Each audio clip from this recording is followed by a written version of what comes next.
bring it to the U.S. Constellation. The aircraft carrier I was assigned to packed the 48 pounds into the walls of our berthing area. I put 2 pounds at the bottom of the wall for the dog. Then he said when they ran the dog through, the dog alerted to the bottom of the wall. Then he said they confiscated the 2 pounds and the dog was still alerting them, but they figured the dog was still smelling the 2 pounds. So they cleared the area and got back to the States where he was stationed at NAS Lemoore, California. Then he said he sold the remaining 48 pounds for $1,800 a pound, and he said that's $86,000 for a return investment. Then he said I got out the Navy in 1975. Then he said I began to sell the W and the C. Then he said I was getting 100-pound. I don't even know what that is. Then he said he was getting 20 kilos of the C from a couple of sources. He said I was running that to Texas. I guess that was where he was going to take it. He said he paid $12,000 a kilo here and selling them in Texas to his friend for $26,000 a kilo. So he said he made $280,000, and then I did that every month. That's what he said, until he was busted. Then he said he got a 10-year prison term for that. Then he was shooting skyrockets at his mom's house. I don't even know what that is. And one of them went sideways and lodged into a cypress tree, causing it to catch fire, which then started to catch his neighbor's house on fire. Then he said, I got up on the house and put it out, but the police said I was a hazard to the community because of all the house fires had wood shingle roofs. And then he said he was arrested for fire inhabited building because his neighbor and her daughter were in the house. And then he said he got wrongful burning for the cypress tree burning and got charged for possessing and discharging skyrockets. All of these were felonies. And even though it was an accident, I was tried and convicted. That's what he said. And he received a 6-year, 8-month prison term for that. He said he got out and decided he was going to be the best drug dealer in town. Then he said he started cooking the M stuff on the stove for a certain biker group. I was cooking about 10 pounds a week, he said. I made over $1 million in around 8 months. One of his previous girlfriends got busted and made a controlled buy of 9 grams of the M for $100. She took it out to the cops outside and he tested it and took in Abbott to a judge, and a warrant for search and seizure was approved. They raided his house and caught him with 11 pounds of the M and 9 pounds of the W, 3/4 of an ounce of the C and 10 grams of the H, about 1,000 narcotics in pills. It's too much stuff he has on here. So then he said they got $300,000 in cash from his safe when they caught him. And last but not least, he had 3 firearms.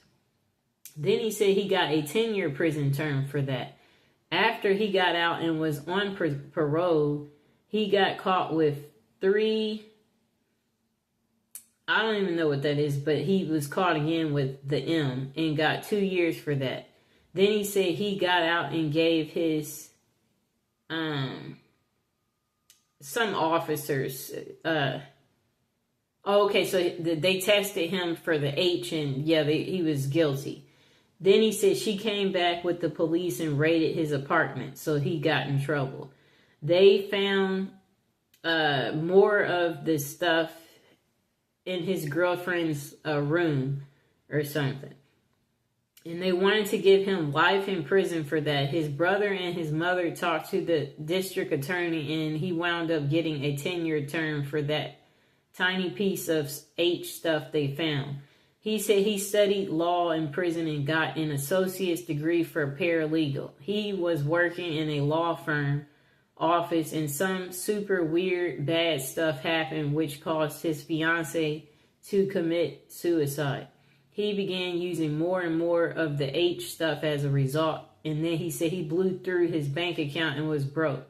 He said he got fired from the law firm for making too many mistakes on legal briefs. And then he said to get money for his addiction, he began to rob banks and rob a bunch of them. Then he said he got busted for the bank robberies. They wanted to give him a 46 years to life at first. Sounds like he keeps going to prison his entire life. That's the kind of life he was living. The attorneys where he was working took the case free of charge. It took 3 years in the county jail to get the sentence down to 15 years. Then he said he got out of prison and enrolled in a substance abuse program, got off drugs, and now he's a 67-year-old man on SSI and disabled. And then he said he's free and sober and happy. It took 33 years of actual prison time to figure out that drugs suck. I wish I had learned sooner. It is what it is. I'm writing an autobiography of my life.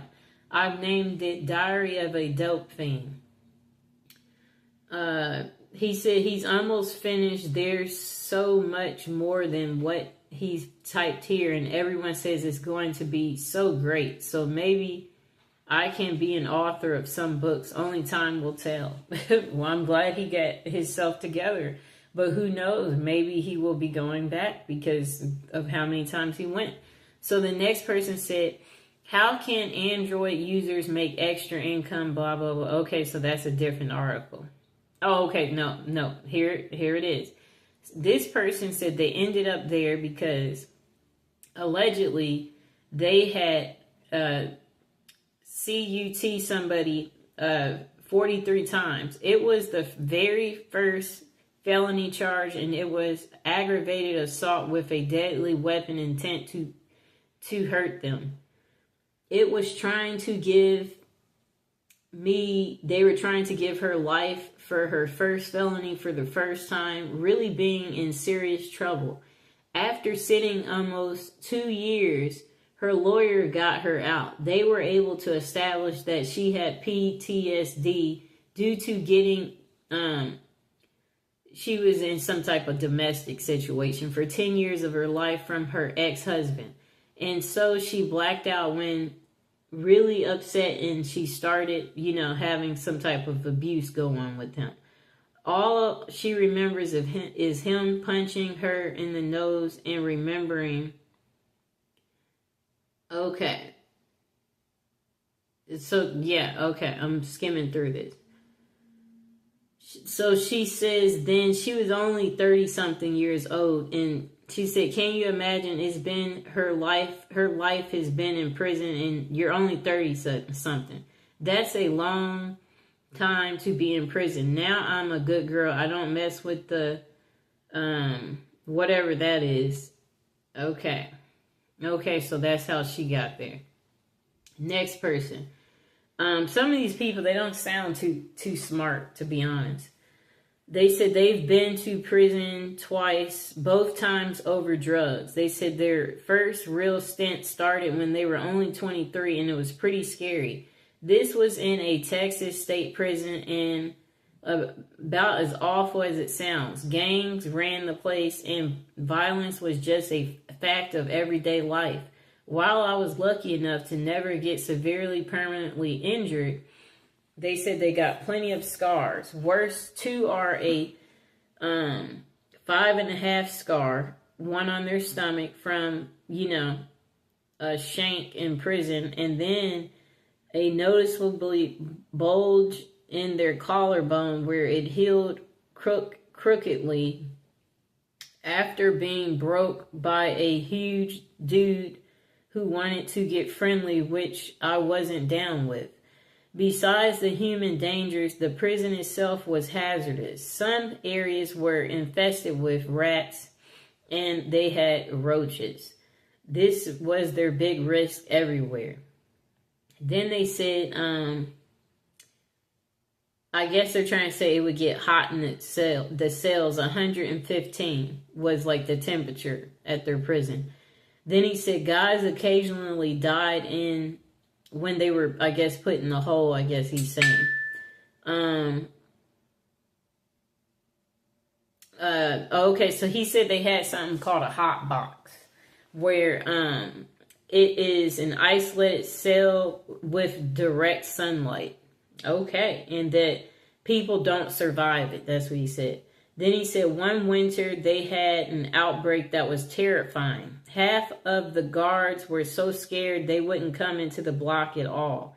Then he said a buddy of his in segregation said they went days without food during it. He said he never had any symptoms but would show positive for skin prick, TB test. I think that's tuberculosis test ever since, which was caused issues in his own right. He doesn't write very clearly. No wonder he ended up in prison. Then he said the second time was in a federal prison up in Kentucky. It wasn't fun by any means, but was significantly safer. He said guards in the federal system are better paid and as a result much more professional and less corrupt. There were still some bad ones, but they were the exception rather than the rule. So his first prison seemed to be in Texas, where it was super hot. Then he said, you also had access to drug counseling and a GED program if you didn't graduate high school. He spelled GED wrong. They were underfunded, but I'd say there was much more focus on rehabilitation rather than just warehousing people. Then he said, don't get me wrong, there were still some gangs and violence. People who claim federal prison is like summer camp are mostly lying. The true club feds went away in the 80s. And then he said, this wasn't a fun place to be, but it also wasn't nearly as awful as his time in Texas. Okay. The next person. Let's see. Okay, so this person said what they did was violate every trust ever given. This person said they stole everything. Let me see. And drove drunk. That's what they said. So that's a DUI. They said they got busted with drugs. They said they had stolen cars. They were carrying weapons and just basically being a menace to society and a disgrace to their family in every way imaginable. They said they didn't care about anything, anyone, any law, or even getting caught. They said they didn't care about jail or prison. They said, I wanted what I wanted when I wanted it. And they said the consequences was loss of trust, freedom, and pain. They said they did this for years, but the point is he wants to make was that whatever he's saying there, he was trying to, this doesn't make any sense. I guess he used drugs to escape or something. Well, anyway, he said he's been out for many years now. He never went back and found a place in people and God that could help him address his real issues that were causing his behavior. He said he's been sober for a long time now and still struggles to be a better person sometimes. And that he has no desire to go back to any of the madness of his former life. Well, duh. Okay, let's see if we see something else interesting. Okay, so this person said, which time? That means they ended up going multiple times, which I guess people who do end up going, that sounds about right. They go multiple occasions.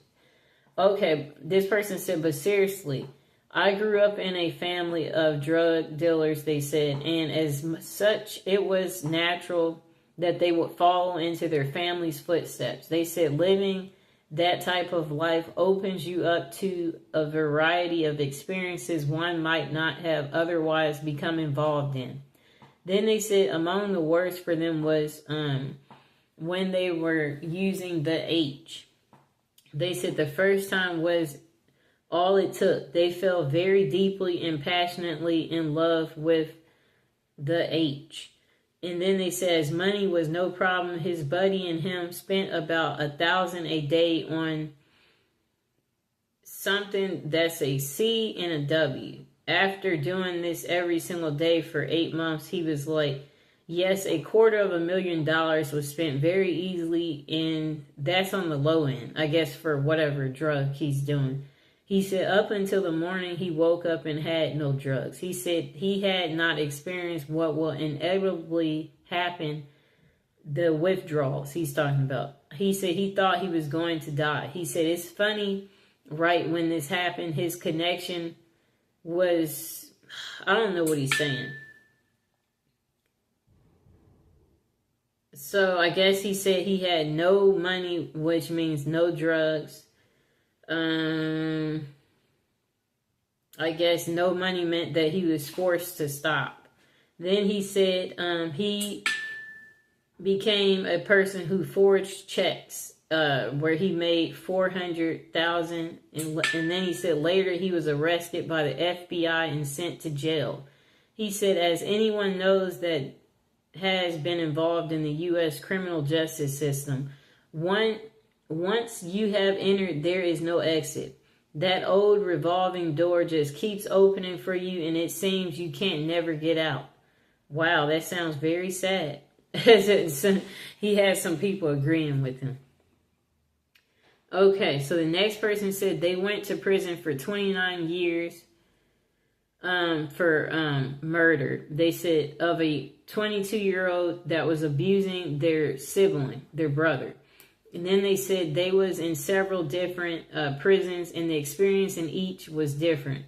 They said the first one they was at Missouri State Penitentiary. It was the worst. They said at that place there's stabbings every day. You always had to be aware of everything because things would happen in a second. So then he said he had to resign himself, so he was okay, he was not mentally doing well. So, but after 5 years, he got transferred. He didn't think he was going to survive at that prison. There was still violence, but not nearly as much. And he said the prison was cleaner and had AC. He found a perk. That's funny. Looks like that's interesting. Let me see. These people have some stories. Wow. Okay, we're about to get into the next story. It's just so many.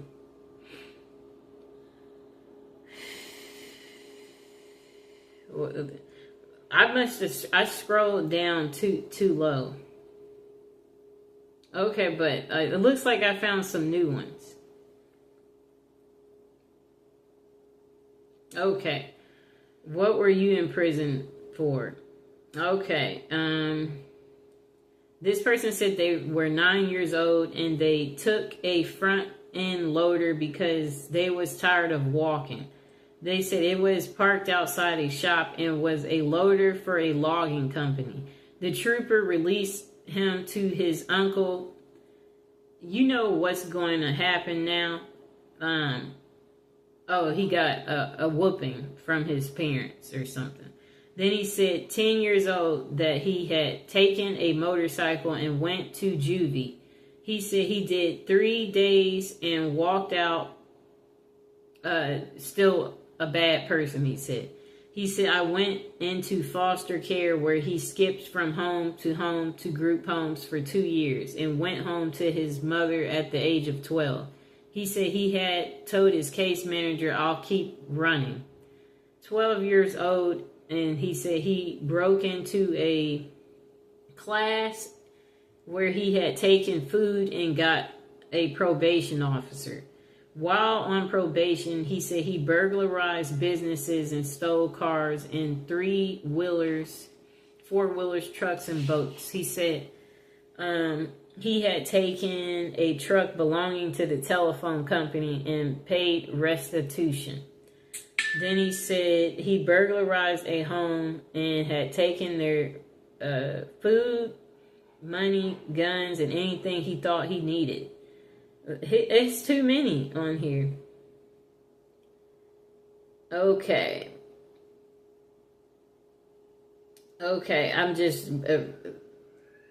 so he said he burglarized 2 businesses too and got caught with 2 loaded firearms, and he was sentenced to 2 years but not to exceed his 19th birthday. He said he was 17 years old and still had 14 months until his 19th birthday. 18 years old, using a soda can. He used that to hurt himself. Okay. So then he was in the hospital. Jesus Christ. Okay, his story is just too much to it. I don't think I can continue to read this because it's just nothing but showing how psychotic the person is. Okay, on to the next story. Why can't these people have simple stories? This person said they're writing this anonymously and they are sure you'll understand. They said they went to prison for ignorance. They said they had operated a computer repair business. One of the computers they were working on had child stuff on it, bad stuff. Then they said they never viewed the stuff. They said they never knew it was there, and they still don't know if it was or was not. Then they said his wife's ex-husband was a massive collector of that bad stuff. And it had been a really dirty divorce. They said their house had been burglarized or something. Our cars had been vandalized, and her ex had even followed them around town a time or two with a rifle. Okay. So then he said one early morning the FBI entered their home and dragged them out of bed, at gunpoint. They confiscated nearly 30 systems from their home and business and disappeared with them. I don't even know what that is. He said no search warrant was served, no Miranda rights were read, and only identification presented was a business card.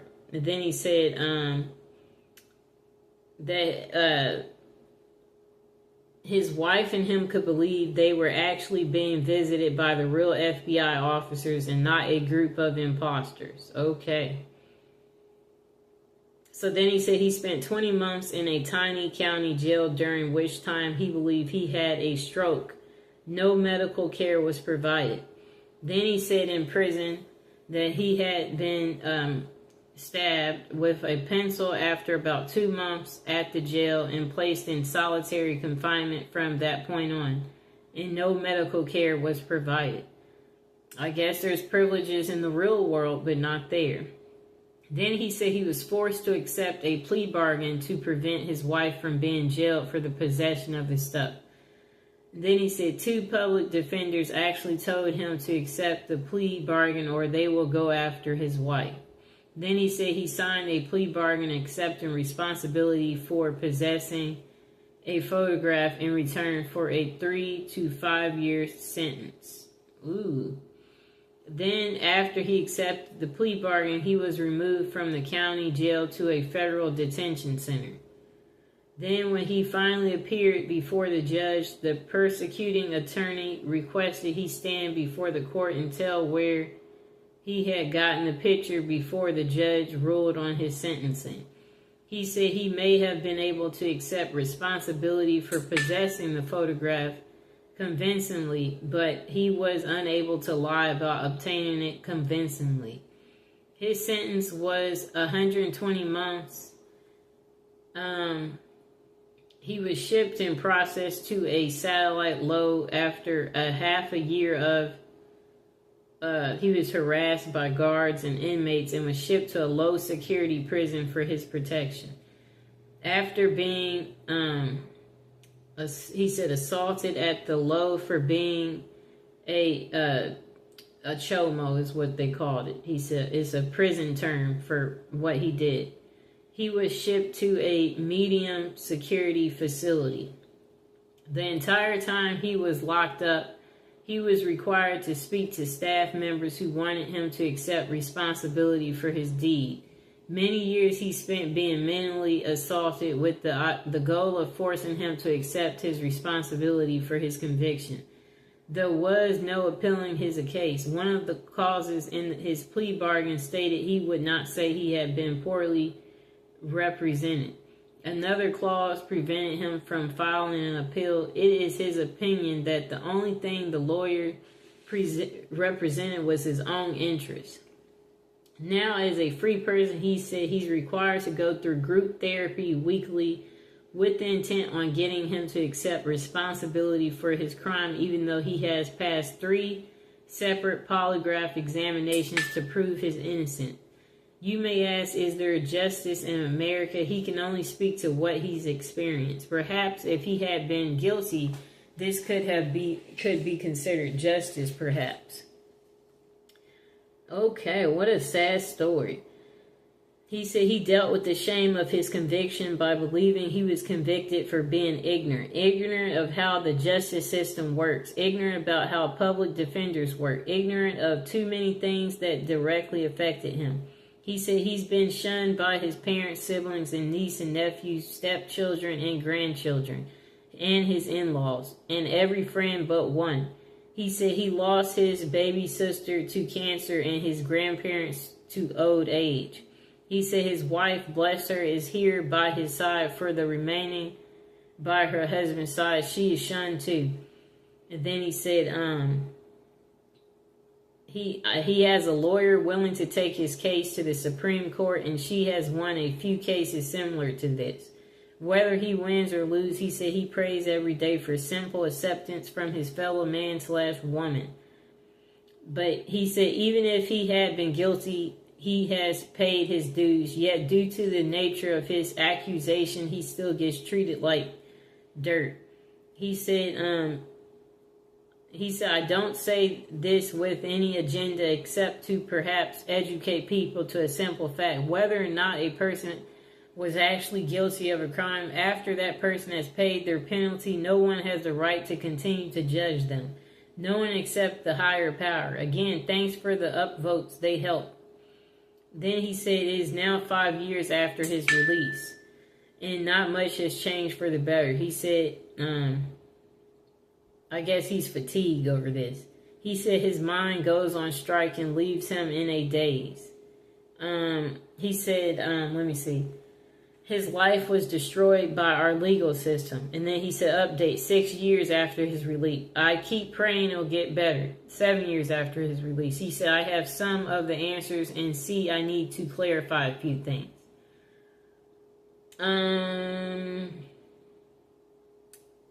Miranda rights are only read if the suspect will be quoted in court. Warrants may not be presented when served. So much for my TV education. Then he said, whether I was the person who obtained the picture or not, he said he was still the person in possession of them. Next thing said, things are better. That's what he said. Number 5, to those who have a choice, do not ever accept a public defender. Wow. Then he said 9 years after his release, he has a lawyer now. He said he finally is able to submit a FOIA request. There was a confidential informer in his case. Because of the informer, his case had been sealed. Then he said also because of this informer, the warrant that had been signed and sealed by the magistrate, the warrant was expedited because it was believed he had the ability to destroy the evidence if allowed the chance to do so. He said currently the courts have ruled he no longer has to register as a sex offender list until the courts rule in his case. Okay, so he said he's not on that list no more. Then he said 11.5 years in prison, 5 years on supervised release, 9 years on the list of the bad list. And it appears the courts will now clear his record. Wow, I guess he had tough time. You know, that was a crazy story. This person said they used some type of tool and got someone 43 times. They said it was the very first felony charge, and it was an aggravated assault with considered a deadly weapon, intent to harm them. It was they were trying to give that lady life for her first felony, for the first time really being in serious trouble. After sitting almost 2 years, her lawyer got her out. They were able to establish that she had PTSD due to getting in a domestic dispute with her ex-husband. Okay. Let me see.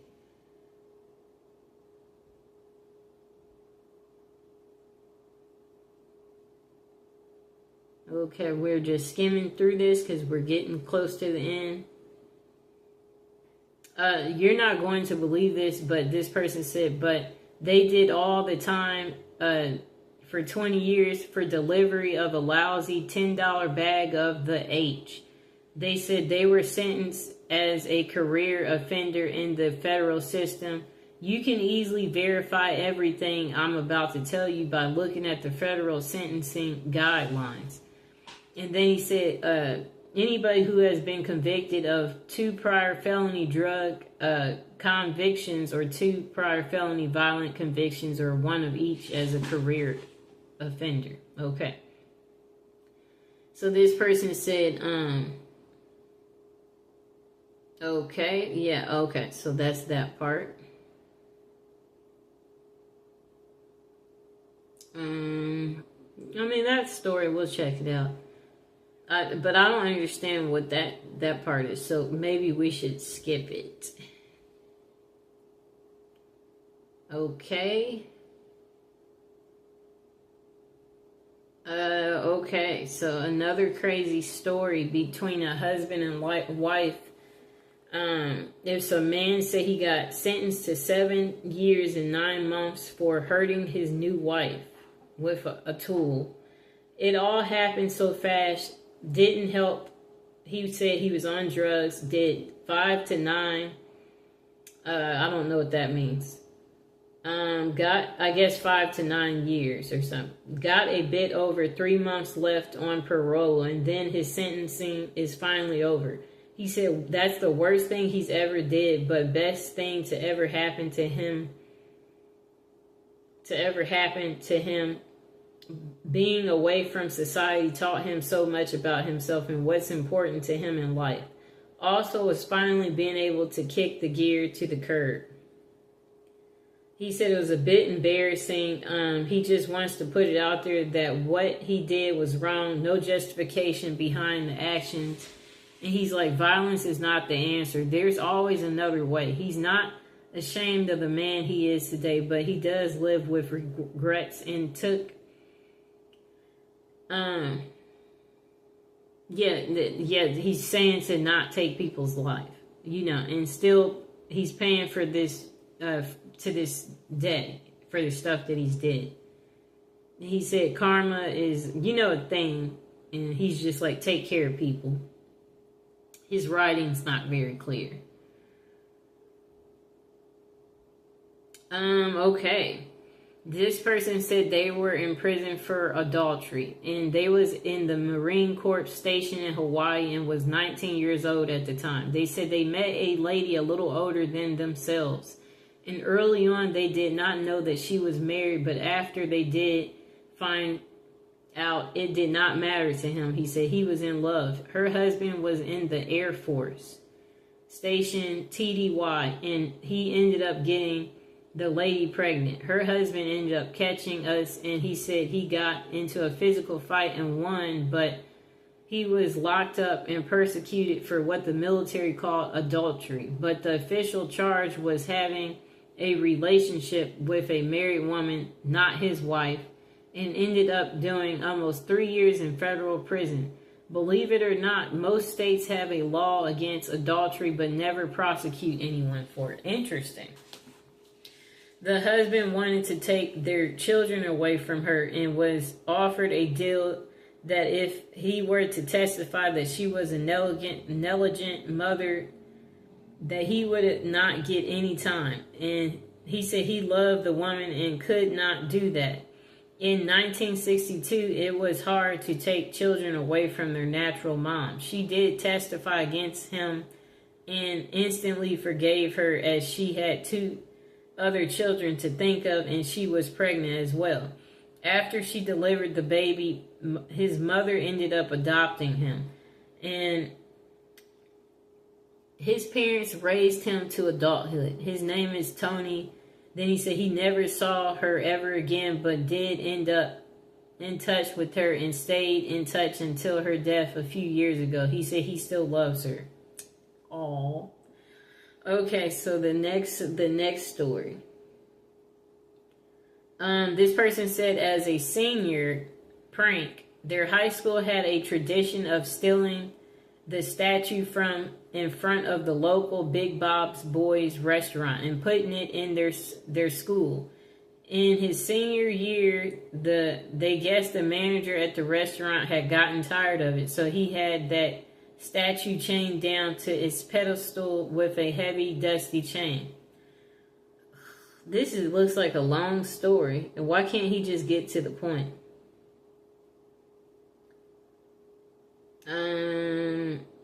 Okay, that story seems to be too long. Okay, so this is a story from a woman. Most people claim to be innocent while incarcerated, and then she said she was completely innocent. She said she was born in prison. The story of how her parents ended up in New York in 1970 varies upon whom you speak to. Some family members claim that her father was a member of the Weatherman Underground and that he made bad stuff to sell to the Black Panther Party. Others claim their incarceration was due to a fight they had with a landlord in Northern California. Others just claim ignorance. Okay, her story seems too long.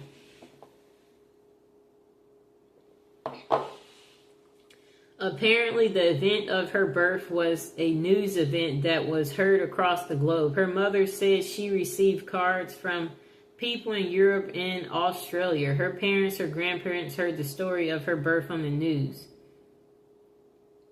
Walter Cronkite was the anchorman, is what she was told. Her grandparents had no idea where her mom was or that she was even pregnant. They were shocked when I don't even know how to pronounce that name, advised them that their daughter just gave birth to their granddaughter while incarcerated in New York and then was being held at Belleville Hospital. The following morning, the grandparents called social services in New York. They were told that yes, the story was true and that she was being held and considered abandoned. Immediately, they flew to New York.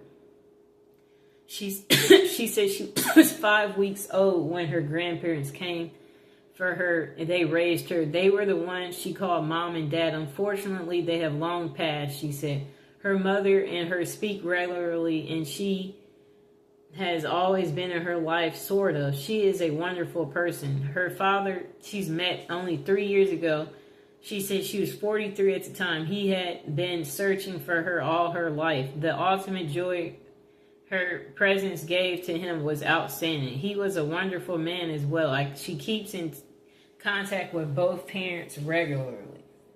You may be curious as to how she feels about her early prison sentence. She said I was innocent. I don't recall. I didn't do it. I'm not sorry. I have turned out just fine besides of it being kind of a cool story. Sounds like she's speaking for her mother. Okay.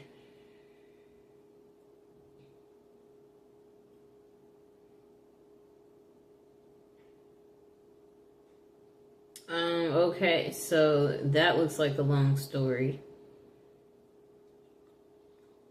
Wow. Some of these stories are just entirely too... This person said they murdered a man who was... Okay, no.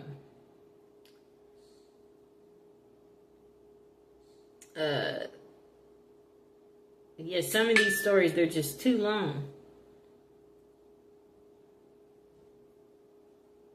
This person stole 42 cars. That's how they ended up there. I like how they got to the point. Okay.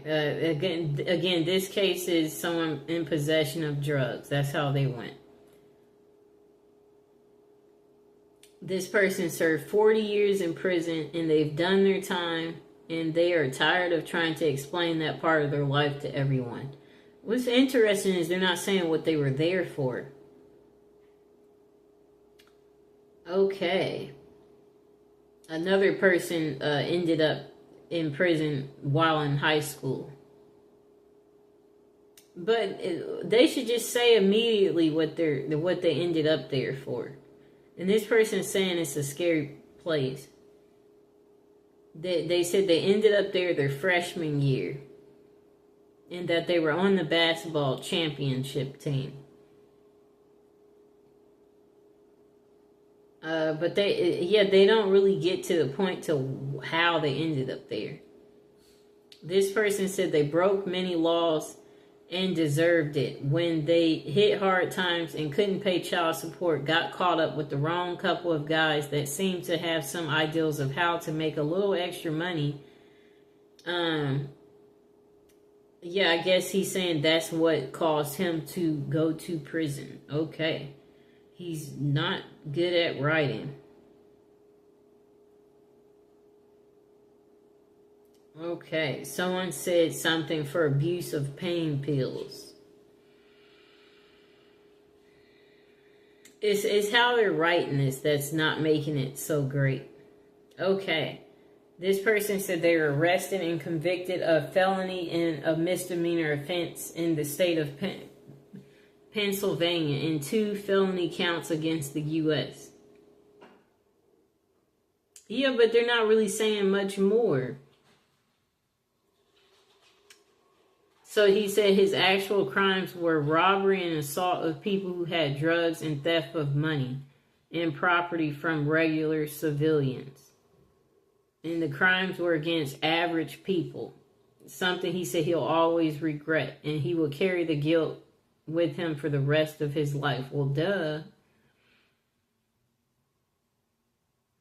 He said he was addicted to breaking the law. Okay.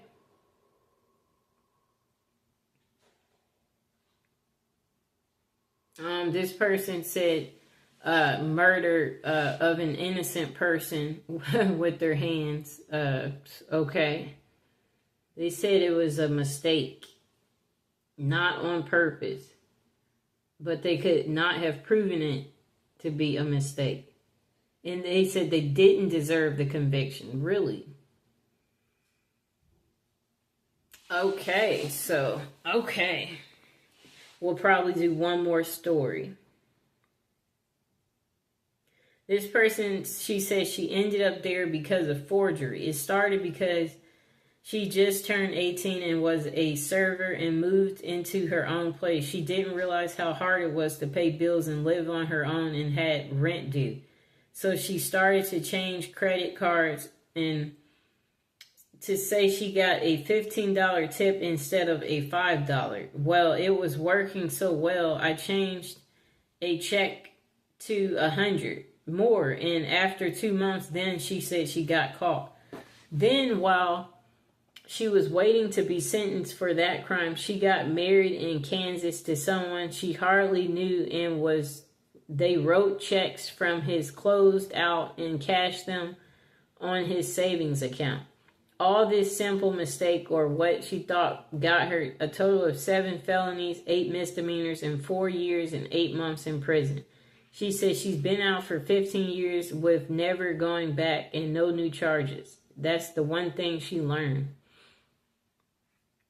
Okay. This person said,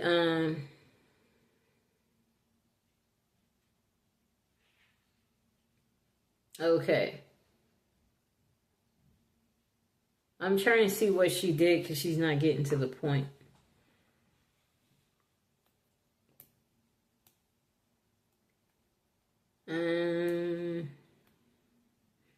Okay, let me see.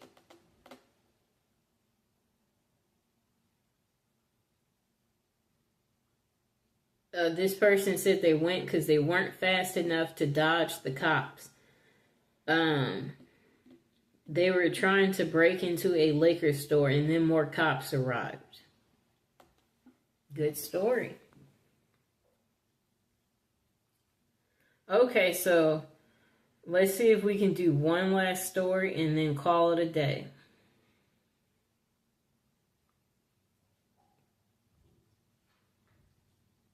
Okay, this will be the last two. This person said they were 45 when they first went to jail. There were more than a few reasons. Having all-night party at their house was one of them. Police informant neighbors didn't help. Having girls argue out front of your house in the morning didn't help.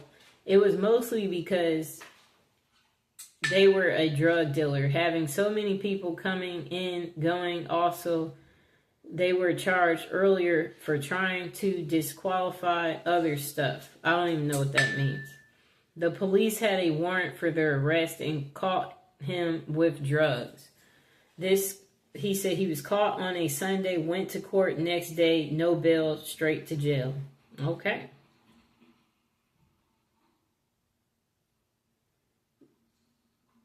Next person said they was given a 28-year sentence for burglary while armed as a repeat offender, of which they served 18 years, 2 months and 4 days before they was sentenced on parole. They said they feel the need to expand on their answers, so they're adding this. In Wisconsin, armed burglary is a Class B felony and carries a maximum of 40 years. They said also they had a sentence enhancement for being a repeat offender, which adds another 10 years. Then he said he received 28 of a possible 50. 28 out of a possible 50. Okay, of 50 years. 28 years instead of 50, which was the maximum. He said he also had a felony assault charge, which he received 10 years of probation for. Okay. And he had a consecutive burglary conviction. Other factors were that he had 2 prior felony convictions that he received when he was in adult court at 16. So that was at age 16. He was given 18 years and 2 months. Goodness gracious. That's the majority of his adult life. And here's Mr. Fox. After talking about such negative stuff, we hope that you seeing Mr. Fox makes it all better, because if you guys enjoyed the video, please like the video, please subscribe to the video, and please share it and tell me how much you like Mr. Fox. And yeah, that's the end of how people ended up in jail. It was just a series of stories that I selected and read online. Quite entertaining, but very disturbing. But I still hope you guys enjoyed it.